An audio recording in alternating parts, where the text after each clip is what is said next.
After I successfully conquered the infatuated female supporting role, Willow, I married her. Life after marriage, though occasionally filled with conflicts, was generally peaceful and happy. That was until I heard that the male lead had divorced. Willow cried on the rooftop all night. That's when it dawned on me. The fate of the infatuated female supporting role is to wait for the male lead to turn back, a destiny that no one can change. So, I gracefully exited the scene and left alone. When we met again, it was at my wedding with my fiancée. Returning to our country, Willow, who was her best friend, was also the bridesmaid at our wedding. Chapter 1. Anna and I returned to our home country to hold our wedding, but unexpectedly, she got into a car accident. I rushed to the hospital in a panic, and when I saw her with a flushed face, I angrily asked, "Why are you driving after drinking? Why didn't you let me know so I could pick you up? Don't you plan on getting married anymore?" Anna straightened up and leaned into my arms, pouting and acting spoiled. "Hubby, I was wrong. Okay, I thought you've been so busy lately. Besides,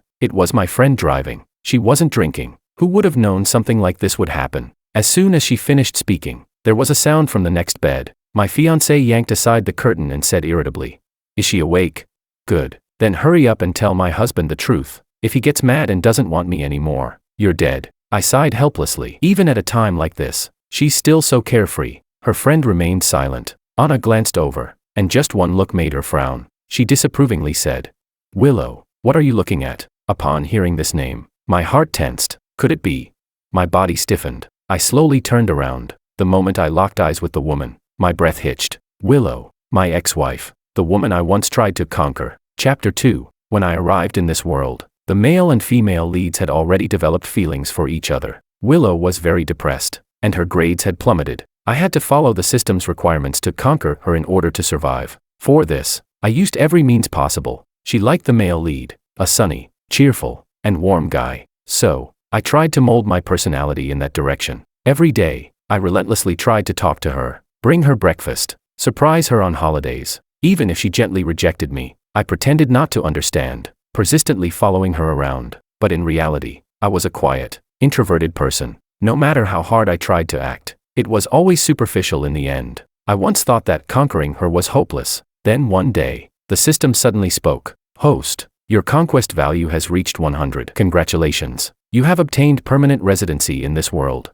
It said that, then left. I couldn't figure out what caused my success. In my excitement, I still felt uneasy. I feared it was just a dream. Willow, sensitive as always, noticed my emotions. Under the sunlight, her smile was warm and gentle. She said, "George, just be yourself. I really like you." It turned out that she had already seen through the awkwardness and embarrassment I felt every time I threw myself into it. From then on, we became much more comfortable around each other. Without the conquering task, our feelings only deepened. After we graduated from college, we got married. Between work, we did chores together, watched movies together. A slow and steady life was the best way for us to live. One night, she received a call. On the other end was a low, despondent male voice. I knew who it was. The male lead, Makoto. He had divorced the female lead. Willow got up and went out, crying on the rooftop all night. Afterward, she quit her job and found a new one, leaving early and coming home late every day. It wasn't until I went to pick her up from work that I accidentally found out she was seeing him again.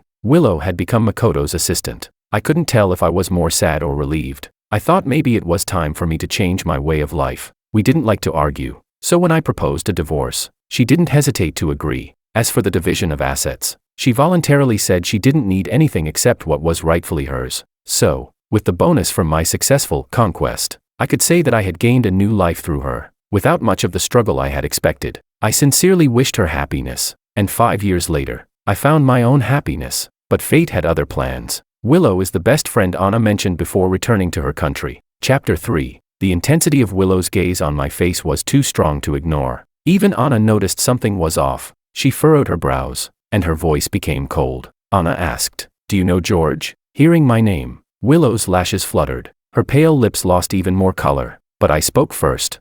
"Oh, we were high school classmates. We've met a few times." Willow's emotions quickly returned to normal. She propped herself up with one hand and sat up, giving me a polite smile. She said, "George, long time no see." Anna's expression softened a bit, but she wrapped her arm around mine. She deliberately showed off the diamond ring on her finger. It was like she was declaring ownership or perhaps issuing a warning. She shot me a glare and said, "She's not as pretty as me. Stop looking at her." I couldn't help but laugh. The tense atmosphere gradually eased. I didn't look at Willow anymore. It was as if we were just strangers who had crossed paths a few times. Anna had just a few minor scratches. Nothing serious. After I finished the discharge paperwork for her, I turned around, and Willow was right behind me. Her right hand was in a cast, and she looked a little worn out. Chapter 4, I said.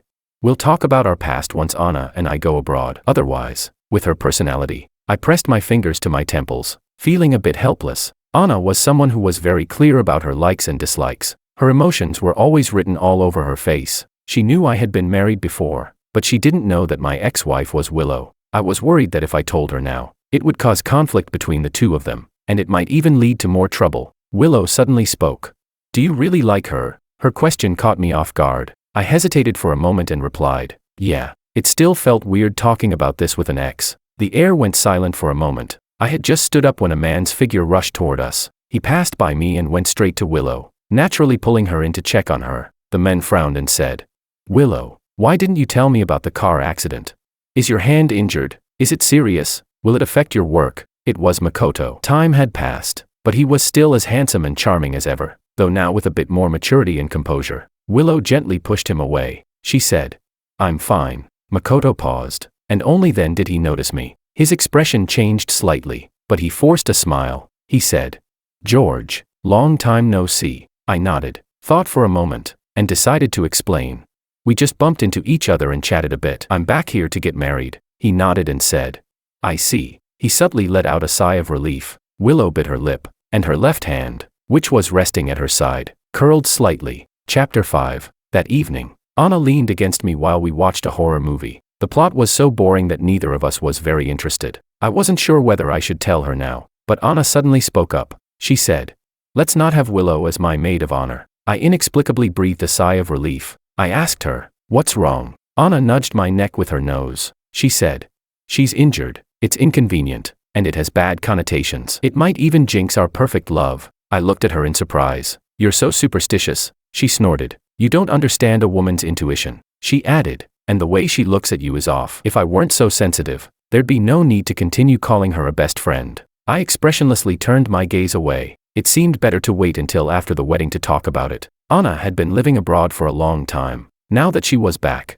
of course, she wanted to catch up with her friends, but I didn't want to see Willow again. I barely went. Actually, when we first got married, hardly anyone knew. Neither of us liked attention. So we went straight to our honeymoon, treating it as a destination wedding. We didn't even show ourselves on WeChat. It was almost like we were secretly married. After being rejected so many times, Anna gave me a pitiful look and said, hubby, just go with me once, please. Otherwise, I'll be so lonely. I raised an eyebrow. Aren't you afraid I'll run into Willow? She shook her head. I didn't invite her. She's just an old friend from high school. I don't know her. I couldn't resist her almost tearful look, so I agreed. When we entered the private room, sure enough, there were only unfamiliar faces. I relaxed. I listened as they joked about Anna's embarrassing moments. The atmosphere was warm and cheerful, until Willow pushed the door open. Makoto followed her in, looking like he hadn't stopped her. Chapter 6. When Anna saw that Willow came with Makoto, her expression softened a bit. Anna scolded. Your injury's not healed. Why are you running around? But Willow replied coldly. It's not my leg that's hurt, so why can't I walk? There was a hint of tension in her words, and, of course, when she said this, her gaze fell on me. The room fell silent. No one knew what was happening. Anna furrowed her brows, blocking Willow's gaze, and, holding back her temper, said, how did you know we were here? A voice from outside the door suddenly interrupted, full of mock reproach. Of course, I told her. That brat. I've invited you so many times, but you never show up. Now that you have a man, you don't need us old friends anymore. Huh. I tightened my breath. It was one of the few people who knew that Willow and I had been married. I looked up and locked eyes with Freya. She staggered in surprise. Her mouth dropped open. What the hell? George, it's you. Anna turned her head, her expression icy. You know him. Freya realized something was wrong and tried to cover it up. She stammered. We've met a few times. Just surprised. That's all. Ha. Anna's lips turned pale, her fingers gripping the corner of her clothes, her body stiff as a drawn bow. Someone tried to step in to smooth things over. Unexpectedly, Anna didn't press further. She said, it's too late today. We'll skip the next round. I'm going home with my husband now. I stood up and took her outstretched hand. Feeling her tight grip, I realized how angry she truly was. I kept a calm expression, offering an apologetic smile to everyone. I said, "Sorry, we'll catch up another time." Willow's gaze moved away from our tightly held hands. She seemed like she had been drinking, her eyes red. She said, "He's my ex-husband." Chapter 7. Her calm voice was like a spark falling into a powder keg. It ignited the anger that was already about to boil over. Anna suddenly yanked her hand away. She slapped Willow hard across the face, breathing heavily. She yelled, "Why are you bringing this up now? What are you trying to say?" Makoto stepped in front of Willow, frowning. "Anna, what are you doing?" Willow's still injured. Anna pulled her hand back and coldly sneered. "She's trying to seduce my husband. She deserves it." Makoto pointed at Anna angrily. "Are you out of your mind? What nonsense are you talking about? They're in the past. You all grew up together." Makoto glared at Anna, but Willow brushed him off. Her gaze moved past the crowd, landing squarely on my face. Our eyes met, and the calmness was gone. "It's not the past," she said. Her voice was soft, almost as if she were speaking to herself, but it was clear enough for everyone to hear. The room was deathly silent. Freya covered her face, unable to watch. Makoto looked at her in shock. His face turned pale, his lips trembling, but he still couldn't speak. Willow stood up and walked toward Anna. She ignored the swelling on her cheek, her eyes filled with a frustration I had never seen before. She bit her lip and said, "Trying to seduce your husband," she continued. "He was my husband. You're the one who ruined someone else's marriage." Anna, burning with rage, shouted, "Willow, go to hell." In the next second, she slapped her again. Each slap was harder than the last, although Willow's hand was in a cast, making her unable to fight back. She wasn't willing to give up, constantly cursing. The two of them tore into each other right in front of everyone. This time, Makoto didn't intervene. Freya rushed forward to separate them, her face full of concern. "Stop, Anna. Willow's still hurt. What if you make it worse?" When her attempts to stop them failed, she looked at me for help. "George, please, make your wife stop." I coldly smiled. I said, "Let them continue. It's better if one of them gets knocked out." Both of them instantly froze. Chapter 8. The cool night breeze carried the salty scent of the river. It helped to disperse some of the anger that was still burning inside me. I looked coldly at the woman across from me, still injured, her face now with new marks. I asked, "Are you sober now?" She said, "I'm sorry." Willow lowered her gaze, not daring to look at me. I almost laughed in disbelief. I said, "Is this apology what I wanted? I thought I made myself clear that day." I inhaled deeply. I thought we both understood it was best to avoid certain situations. I had tried my best to avoid this kind of thing from happening. But what did she do? I looked at the shimmering river, then took a deep breath. I said, "Willow, I really don't understand what you're thinking. Why make everyone feel so uncomfortable?" Her voice choked. "I don't understand either. Just like I don't understand why you could leave so calmly back then. 5 years, with no word from you." Willow lifted her gaze, and her whole demeanor seemed drowned in intense sadness. She said, "George, all these years, I've been wondering, did you really ever love me?" I was stunned. I asked, "Does it even matter to say this now?" She said, "I want an answer." Her moist eyes stubbornly locked onto mine. I glanced over at Anna, who was leaning against the car nearby. The wind picked up again, almost as if it brought her restlessness with it. Willow followed my gaze. The emotions in her eyes became even more obscure. I told her, "I once loved you. Later, you became my comfort zone, my habit, like bottled water, but it was never to the point where I couldn't let go." Chapter 9. Willow and I traveled to many countries for our honeymoon. When we arrived on a tropical island, the tour guide said it was a famous paragliding spot. This was a thrilling activity I had never tried before. The colorful arcs in the blue sky, accompanied by the cries of exhilaration. My heart raced, and my body started to heat up. I was eager to try it, but Willow grabbed my arm and said, "It's too scary. Can we do something else?" Yet her gaze never left the stunning view for a long time. I could clearly see the nostalgia in her eyes. Makoto had once shown me pictures of them growing up together. There was one of them paragliding when they were 15. I was curious. At that moment, was she afraid?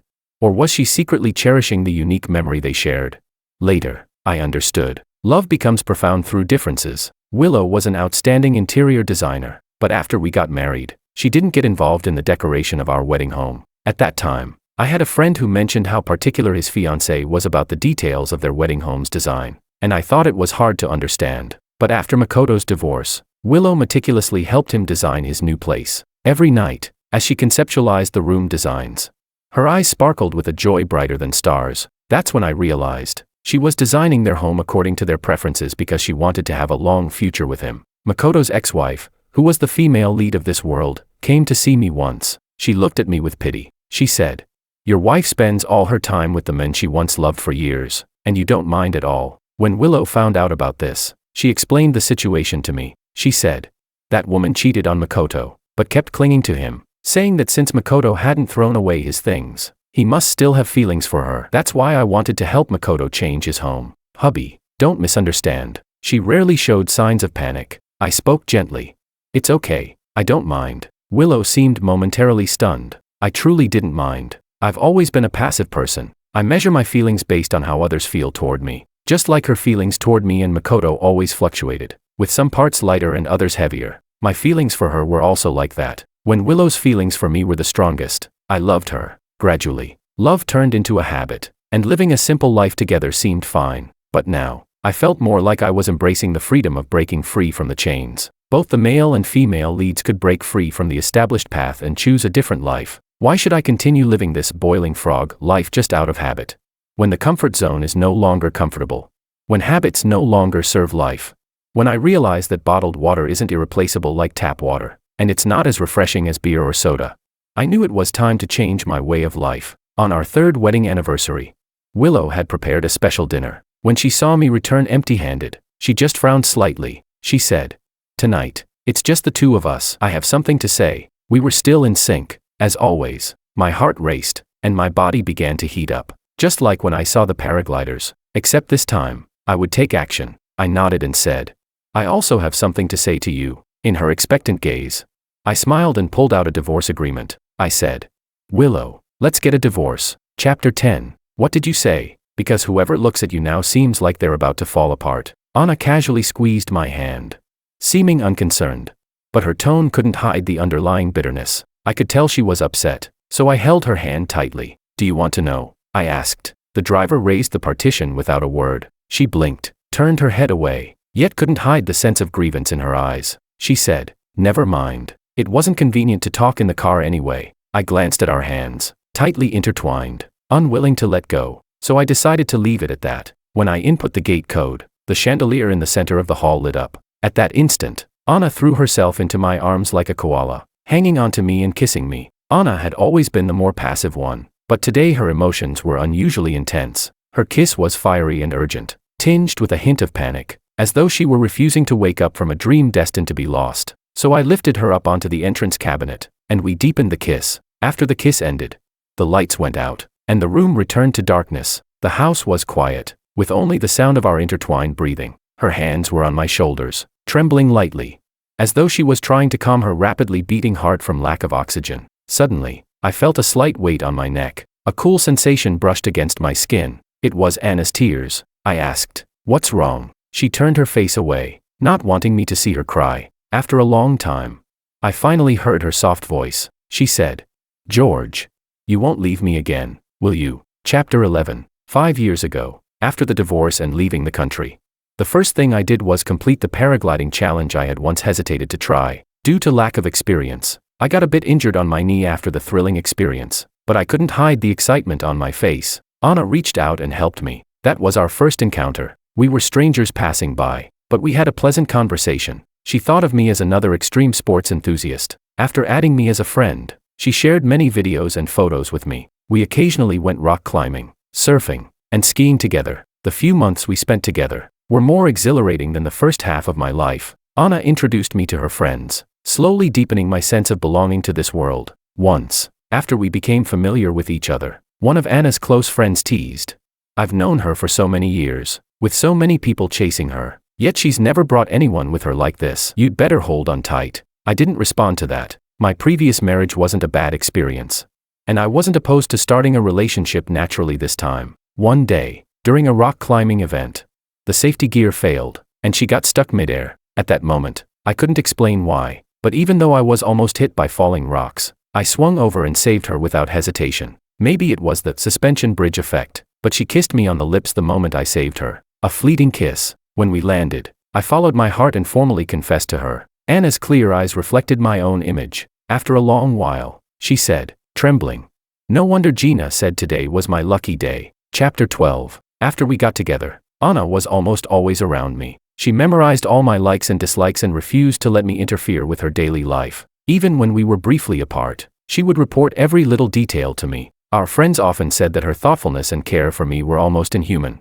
They couldn't imagine how a wild, adventurous girl like Anna could be so clingy in a relationship. But I was the only one who noticed Anna's hidden Yandere side. Her possessiveness was extremely strong, even to the point of obsession and madness. She couldn't even tolerate me having normal conversations with other women. But Anna hid it well. All the undercurrents of her emotions were carefully concealed beneath her gentle facade. Until one day, I accidentally found the diary she kept hidden in a drawer. It was filled with an overwhelming, intense love for me. She had even chosen to use pain to control her emotions. I once saw her in the bathroom, cutting her wrist, leaving streaks of blood. I had always been accustomed to reciprocating the same amount of emotion I received, but Anna's feelings had gone beyond my understanding. I couldn't keep up. Continuing down this path would destroy us both, so I broke up with her. Surprisingly, she didn't beg or harass me. The following year passed quietly, but every time I woke up in the middle of the night, I would recall the scene in the bathroom. People are complicated. We can't just accept everything, nor can we be completely selfish.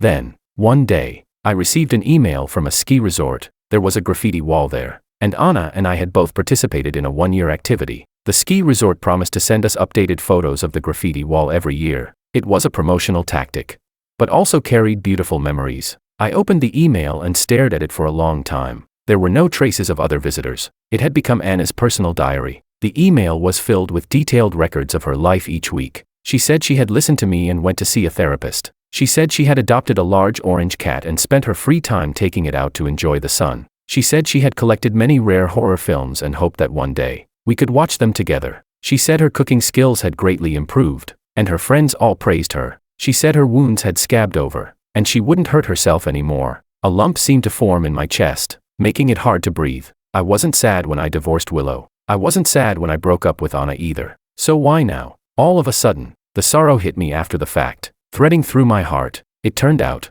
I missed her too. Chapter 13. I said, Anna, take a deep breath, and look into my eyes. She obediently followed my instructions. The warm yellow neon light from outside flowed through the floor-to-ceiling windows, illuminating her current helpless and fragile state. As if she were falling into an abyss, I cupped her face in my hands, speaking slowly, each word deliberate. It's precisely because I love you so much that I decided to wait until after the wedding to tell you this. You're afraid I'll leave you, and I'm afraid that because of my past, you'll hold it against me. Anna's wet eyes filled with confusion. She sniffled and said, You know I'd never think like that. I said, Of course I know. I knew her too well. She would only fall deeper into anxiety, constantly fearing that I would leave her, and at its worst, she might hurt herself again. All I could do was give her enough security. I said, But I don't want anyone to influence our wedding. You wanted to know what I said to Willow, didn't you? Anna tightly pressed her lower lip, lifting her head to look at me. I said, I told her I love Anna very much, and I hope you stay away from us. Don't try to sow discord between us. I asked, Now do you understand how much I love you? Her eyelashes fluttered, as if she had become shy. She weakly leaned into my arms, responding softly. I asked, Still worried? She nodded, her voice filled with grievance. Yes, I'm worried. I sighed in relief. This was what I got for indulging her, but I was willing to spoil her. I leaned down and kissed her cool earlobe. I smiled and said, So, shall we enjoy tonight properly? Anna trembled, and the next moment, my arm muscles tightened. I carried her back to the bedroom, patiently, again and again. I made her feel my love for her. Chapter 14. Makoto stood at Willow's door for a long time. The fatigue and sorrow were etched deeply in his brow and eyes. He sighed, raised his hand, and input the code to unlock the door. Today was Willow and George's wedding anniversary. The decorations inside were exactly the same as 5 years ago. A vase with freshly changed flowers, a chessboard on the table, unfinished, from a game George hadn't completed. In the closet, George's clothes were neatly hung. Willow naively thought that George would come back eventually, but he was about to remarry. What exactly was she still holding on to?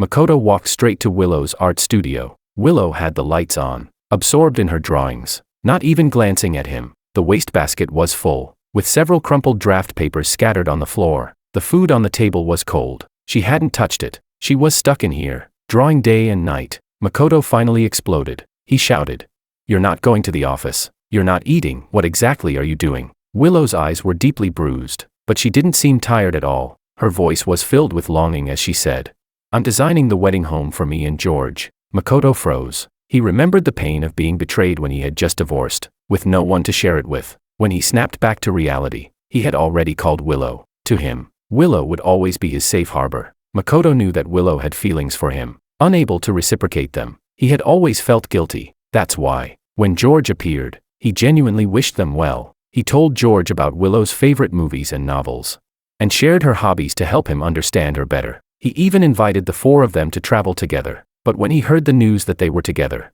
he realized that the smile on his face was starting to fade. A voice inside told him, "This isn't right." This subtle feeling reached its peak on their wedding day, when he saw the simple text on the WeChat moment.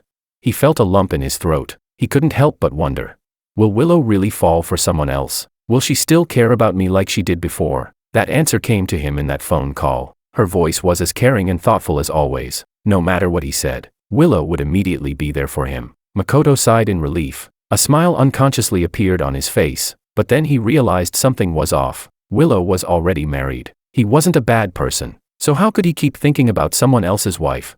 He just wanted someone to talk to. He had always seen Willow as a little sister. He couldn't just say that now, that she was married to George, and he wanted to chat with his little sister and she wouldn't be allowed. There was nothing inappropriate between him and Willow. Makoto thought this to himself, so he felt justified in asking Willow to come work as an assistant at his office, hoping that his ex-wife would think he was already involved with someone. He also asked her to help design his house, erasing any trace of his ex-wife's presence. Occasionally, Makoto would ask Willow to deliver documents to his house, and they'd casually discuss the house's design details. Willow agreed, and she seriously worked on the design, but Makoto couldn't read any guilt or unease in her clear, calm eyes. It was this very attitude that made him feel uneasy. He instinctively asked Willow, "You coming here? George won't mind, right?" Willow paused for a moment, then remained silent. Makoto felt a sense of discomfort rising in him. He had a premonition that the answer would not be what he wanted. Willow said, "My anniversary with my husband is coming up.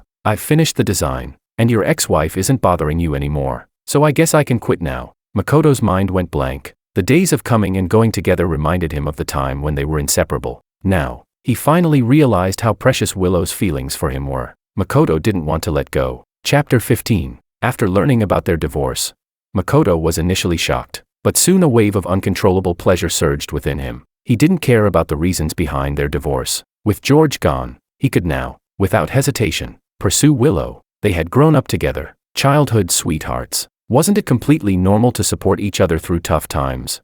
Willow's parents also hoped he would take better care of her. They often hinted that they preferred him over George. After all, they had grown up together. It couldn't have been more fitting. For 5 years, Makoto hadn't dared to cross that line. He had been trailing behind her, stubbornly holding onto the role of a family member. He thought Willow would eventually see him again, but her condition worsened by the day. It was as if she had lost her foundation, living like a walking corpse. Why? They had known each other for over 20 years. How long had George been with her? How could Willow like him this much? It wasn't fair to him at all. In the private room, watching her argue wildly with Anna, Makoto finally snapped. "Have I not done enough for her? Why can't she tell right from wrong?" Freya rolled her eyes, her tone full of sarcasm. "Are you trying to make yourself feel better? If it weren't for you, would they have divorced? Stop lying to yourself and don't make other people the fool." He lied to himself. Wasn't Willow the one lying to herself? For 5 years, he had humbly tried to please Willow, only to endure her humiliation. Even his ex-wife mocked him, saying, "You're no different from me." Why should he bear the blame for their failed marriage?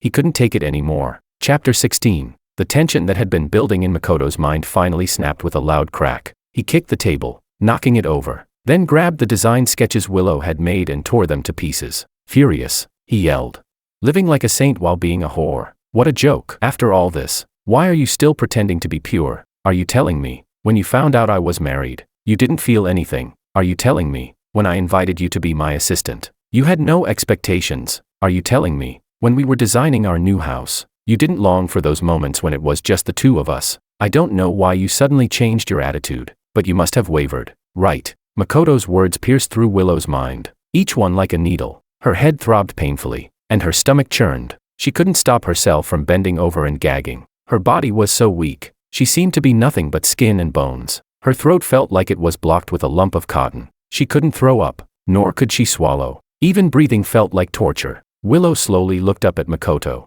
With red-rimmed eyes, she spoke slowly. "Yes, I did waver, but before I could even reflect on what I had done, he had already given up on me. I don't even know when his love for me started to disappear. Do you know how terrified I was in that moment? Makoto had never seen her like this, so pitiful. He couldn't help but feel sorrow for himself. He said, "How long are you going to hold on? George is getting married to your best friend. You can't change that fact." Willow screamed hysterically. "Anna is not my best friend. She's a thief. George is my husband. He was meant to come into this world for me." Makoto raised his fist but then lowered it. He felt that Willow had lost her mind. Chapter 17. After saying it out loud, Willow became even more resolute in her thoughts. On countless sleepless nights, she kept replaying everything in her mind. Why did George suddenly transfer to her school? Why had George's family never shown up? Why, if he didn't like her, did he still force himself to get closer? Yes.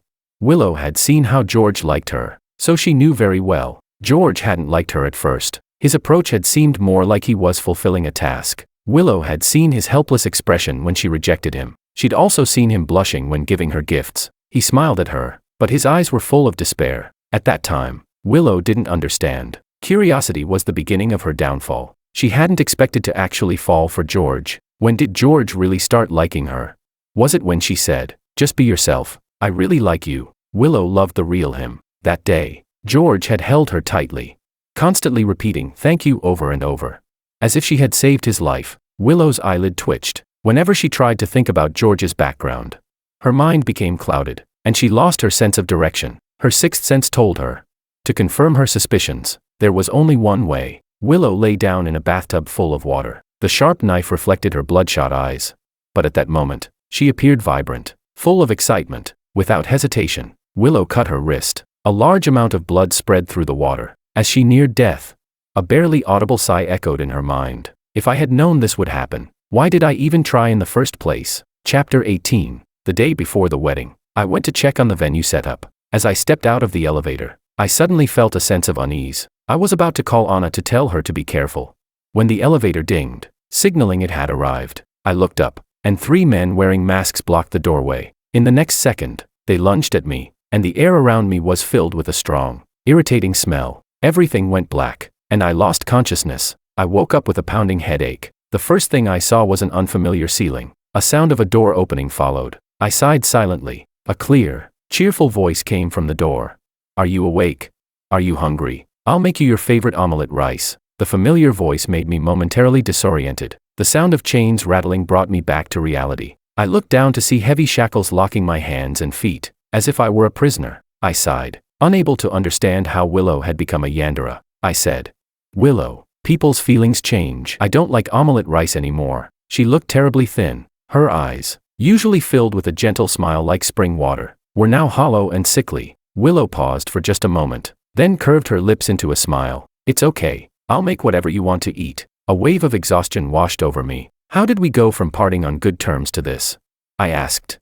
"What do you want to do?" Willow's voice was light. She said, "I just want my husband to come home." I frowned, sensing something was very wrong with her state. I said, "How long do you think you can keep me here? The groom has gone missing. Won't they call the police?" "Willow, it's not too late to turn back now." We stared at each other across the space. Willow suddenly smiled. She said, "Honey, everything in this world is fake, but you are real. No one can find us." She walked closer, sat down on the floor with her knees hugged to her chest, and looked up at me. Her eyes sparkled with a longing and hopeful smile. She said, "We will love each other and stay together here forever." My heart nearly stopped. It took me a long time to find my voice again. I asked, "What did you find out?" Chapter 19. Willow didn't answer me, and just as she had said, it had been half a month. No one had found this place. The confusion in my heart grew heavier. With the advanced surveillance systems in place, there was no way they couldn't find a clue after so many days. Unless there was a force beyond this world interfering, could the system have malfunctioned again? Willow, like a patient who had regained hope, returned to her usual light-hearted self. Every day, she would excitedly push me around the house in a wheelchair. She said, "Look here, this is the study I designed for you. When you're tired from work, you can lie down in the rocking chair and rest. Here, this is the entertainment area. We can play chess or cards here in our spare time." She said, "This is the open kitchen. Didn't we always think the kitchen was too small for 2 people before? Now, it won't be a problem." I paused for a moment, realizing her intent. Willow was making amends. This was the new wedding home she had designed for us. I found it absurd. I asked, "Don't you think it's too late?" Willow paused. She said, It's not too late. We still have a lot of time. I looked at her, my tone calm as I said, I don't like you. No matter what you do, I won't like you. Even if you keep me trapped here. In the end, all you'll have is a corpse. As soon as the words left my mouth, a cool tear dropped onto the back of my hand. Willow was crying. In her eyes, I saw my own increasingly weak reflection. The false mask she wore shattered, revealing immense fear and confusion. She choked on her words. What should I do? What should I do to get you back? I shook my head. Let go. We are just strangers passing through each other's lives. There's no need to pay such a high price. But Willow shook her head violently. I won't. I've already felt the price of letting go once. George, to me, you are a home. You are oxygen. You are like tap water. I once thought you were just a part of everyday life, but now I realize, losing you, I can't live without you. The swirling, complex emotions within her were ultimately replaced by resolve. She raised her hand and wiped away the tears from the corner of her eye. She said, I won't make the same mistake again. Chapter 20. I began making demands of Willow. To my surprise, she was overjoyed. I said I didn't like sitting in a wheelchair. So she unlocked my shackles. But since there were supernatural forces at play, I couldn't recklessly confront her. The apartment was on the 5th floor, and she had locked the door with a high-security anti-theft system, making it impossible to break in by force. So, she was confident that, no matter how much I wanted to leave, I was helpless in my current situation. Unfortunately, Willow's impression of me was still frozen in time. 5 years ago, after she left the house again, I went to the storage room. There, I found a window that could be pried open. The wall had enough footholds for a climber. Halfway up, I suddenly heard a loud rumbling sound from the ground below. Then the ground began to shake. I watched in horror as the wall cracked open. It was an earthquake. Suddenly, I heard the familiar mechanical voice in my head again. Host, please follow my instructions to evacuate the danger zone. I didn't have time to be shocked. I just followed the instructions. I didn't know how long I had been running, but I suddenly heard sirens. They were heading towards the building. After I stopped them, I found out that the building had collapsed. Anna and Willow had stayed behind to save me, and they were both buried in the rubble, their fates unknown. I stumbled behind the rescue team to the site. Someone urgently gestured something to me, but I couldn't hear a single word. The system said, Host, stay calm, they're still alive. I suddenly snapped back to reality. Right, there was the system, and it could save Anna. It seemed to know what I was thinking. It said, saving them doesn't come without a price. You have 2 choices. Option 1, save Willow. The conquest task succeeds, and you survive. Option 2, save Anna. The conquest task fails, and you die. Your existence will be erased. Sorry, host. The interests of the conquest target come first. I didn't hesitate for a second. I said, I want to save Anna. The system hesitated for a second. It asked, do you know why I chose to bind with you in the first place? Because your will to survive is strong. You refuse to die so easily. But now, you're willing to give up your life for an insignificant bystander. George, have you lost your mind? I was surprised to hear a fluctuation of emotion in its mechanical voice. I chuckled softly, my tone calm. I said, what do you know? Chapter 21. I've had a congenital illness since childhood. I couldn't jump, couldn't run. Even walking a few extra steps would leave me breathless. While the other children played wildly, I could only read or play chess. Although I often had to take sick leave, I still liked going to school. There was a youthful energy there, something unique to my age.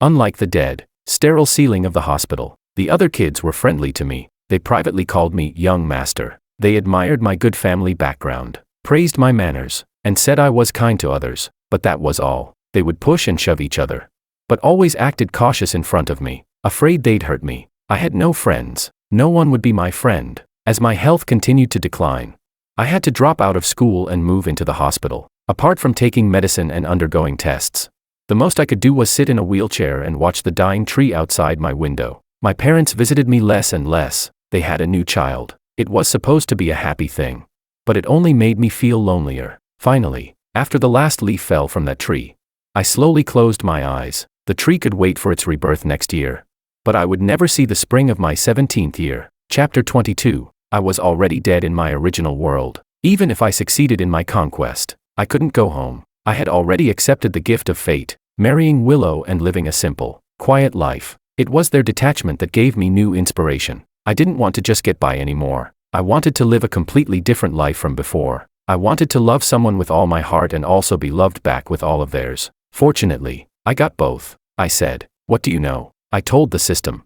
From the moment I closed my eyes, I was already dead. Coming to this world, no matter how long I live, is a bonus. Anna is not just some insignificant passerby. She is my lover, my wife. If I can save her, I've won. As soon as I finished speaking, a light appeared in the distance. It was the location where Anna was. I shouted to the rescue team. I heard her voice. While running, my knee was scraped by rebar, and my legs were cut by debris. The pain didn't slow me down in the slightest. I had to get to her in time. When the rescue team and I finally moved the debris off of her, Anna's hoarse voice also came out. She was calling my name. Luckily, she only had some scrapes and bruises. I breathed a sigh of relief and rushed to hold her tightly. I said, "Anna, I'm fine. Relax." Hearing my voice, she finally relaxed. Her voice trembled as she said, "Honey." My fingers traced her beautiful brows and eyes carefully. As I smiled, tears began to fall. I said, "Wife, let's go home." I steadily picked Anna up in my arms. The long period of darkness finally cleared at that moment. She nodded and said,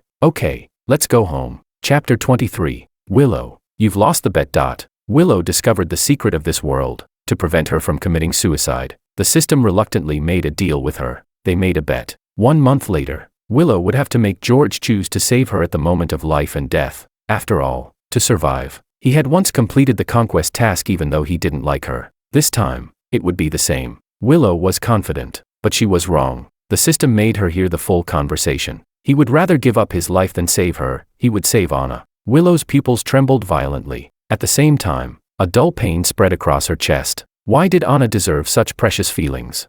She had come first. After all, George had come to this world for her. Willow's unwillingness turned into a tear at the corner of her eye. The system was merciless. According to the bet, your protagonist aura will be revoked, and your life and death will no longer affect the world's operation. George had already completed the conquest task. No matter what he chose, he would not be erased. But his resolve still shook the system. As compensation for deceiving him, he and Anna would live a smooth, trouble-free life for the rest of their days. The moment Willow's protagonist aura disappeared, a stone slab fell down. This also attracted the attention of the rescue team. She was seriously injured, fell into a coma, and was rushed to the hospital. In the final second before losing consciousness, she thought, if I had a second chance, would the outcome be different?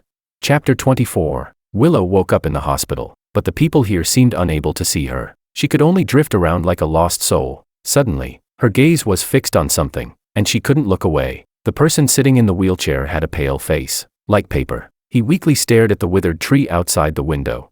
His thoughts unknown, Willow held her breath and slowly approached him. He slowly met her gaze. He glanced at the woman sitting nearby, watching over him, and asked, "Can't she see you?" Willow tried to calm her emotions. She nodded and said, "They can't see me." George sighed in relief. His fingers slightly clenched. His voice was raspy as he said, "Are you here to take me away?" Willow froze for a moment, then replied, "That shouldn't be it." George let out a breath of relief and gave her a faint, relieved smile. He said, "Thank you." In the days that followed, they became friends. They would chat happily, but then George suddenly stopped talking. Willow saw envy and longing on his face. She turned and saw a paragliding advertisement playing on the TV. A person was soaring freely through the sky, arms outstretched. It was something Makoto would like. But George, she suddenly froze. George suddenly looked at her, his tone filled with longing as he said, "Do you think there's a next life? If there is, I want to try paragliding." Willow felt like she had been slapped across the face.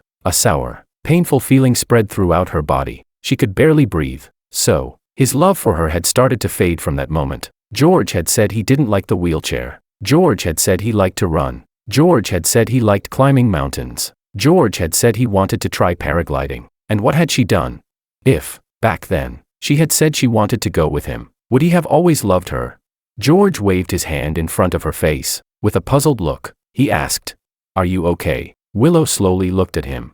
Her voice hoarse and dry. She choked as she said, "Yes, in your next life, you'll have a healthy body, meet a girl who shares your interests, and you'll be happy together for a lifetime." George smiled awkwardly. After that day, his condition rapidly deteriorated. In the operating room, the doctors shook their heads helplessly. Out of the corner of his eye, George looked towards a certain spot, as if he had something to say. Willow bent down to listen. He was too weak to speak aloud, his voice barely audible. George asked, "Willow, will that person be you?" Willow froze. She remembered the system's words before she had passed out. The system had said, "How do you know we haven't given you a chance to start over?" Her throat caught, and her vision blurred as she desperately nodded. George smiled and slowly closed his eyes. At the same time, A mechanical voice echoed in his mind. Hello, host. The Conquest System 003 is at your service. Your task target this time is Willow. At that moment, in the ICU room, the heart monitor emitted a sharp beeping sound. A tear slid down the corner of Willow's eye. His heartbeat gradually stopped.